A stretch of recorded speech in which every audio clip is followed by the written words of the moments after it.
नमस्कार दोस्तों, आज मैं आपके सामने सोमवंती अमावस्या की कथा लेकर आई हूँ। सोमवंती अमावस्या भादो मास के कृष्ण पक्ष की अमावस्या कहलाती है और ये 2 सितंबर की 2024 को पड़ रही है। तो इस दिन सोमवार को आने वाली अमावस्या को सोमवती अमावस्या कहते हैं और इस दिन पीपल के पेड़ की पूजा 108 परिक्रमा करना चाहिए और परिक्रमा में पैसा, फल, मिठाई आदि चढ़ानी चाहिए। तो जो कहानी है वो इस प्रकार है। एक साहूकार था और उसके 7 बेटे, बहू व एक बेटी थी और उनके घर एक जोगी भिक्षा लेने आता और जब बहुएं भिक्षा डालती तो वो ले लेता, बेटी डालती तो नहीं लेता और बोलता कि बेटी सुहागन तो है पर इसके भाग्य में दुख लिखा है। और ऐसी सुनकर बेटी दुबली होने लगी तो बेटी की माँ पूछने लगी कि तू क्यों सूख रही है। और बेटी ने माँ को जोगी वाली बात सुनाई और दूसरे दिन माँ छुपकर देख रही थी कि बेटी ठीक कर रही है और उसने जोगी को कहा कि एक तो मेरी बेटी तुझे भिक्षा दे रही है, ऊपर से तू दुराशीष देता है। और जोगी ने कहा उसका भाग्य ही ऐसा है। तो माँ बोली इसका उपाय बताओ। जोगी बोला 7 समुद्र पार एक सीमा धोबन रहती है, वो सोमवती अमावस्या का व्रत करती है और वो अपना फल इसे देवे तो दुख टले। सीमा धोबन को तलाशने लगे। रास्ते में पीपल के नीचे माँ बैठी और देखा एक सांप गरुड़ पक्षी के बच्चों को खा जाएगा और उसने लपक कर उसे मार दिया।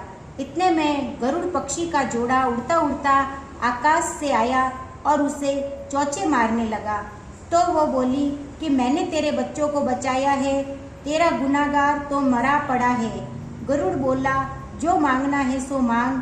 साहूकारनी बोली कि मुझे तो 7 समुंदर पार पहुंचा दे।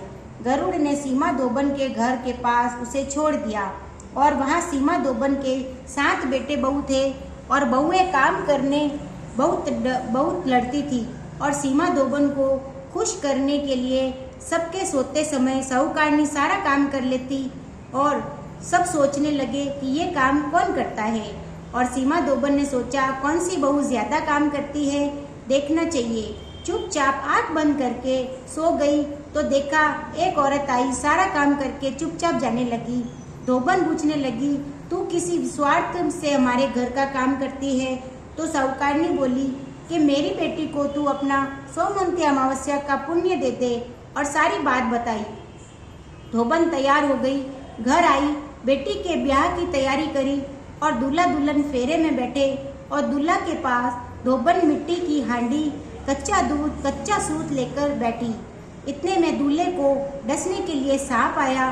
धोबन ने उसे हांडी में डाला और कच्चे सूत से हांडी बांध दी। तो सांप बोला कि दूल्हा तो डर के मारे मर गया और तू उसे जीवन दान दे।